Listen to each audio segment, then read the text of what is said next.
लोग आए हैं यहाँ पे बैठे हुए, हम जीपी टीचर्स अपने छोटे छोटे शीरख्वार बच्चों के साथ। मैं अपने साथ अपना छोटा सा 2 महीने का बच्चा लाई हूँ और कल पूरा दिन वो बच्चा मेरे साथ था रोड पर। हम खुद ऐसी लड़कियां हैं जिनका दुपट्टा तक आज तक किसी ने नहीं देखा था और अभी भी हमें परमिशन नहीं है, घर से हम निकल के आई है।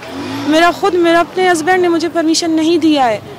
मैं बग़ैर परमिशन के मैंने उनको बस इतना बताया कि मैं अपनी जॉब बचाने जा रही हूँ, अपने बच्चों के लिए मैं जा रही हूँ, चाहे इसके लिए आप लोग जितना बुरा माने।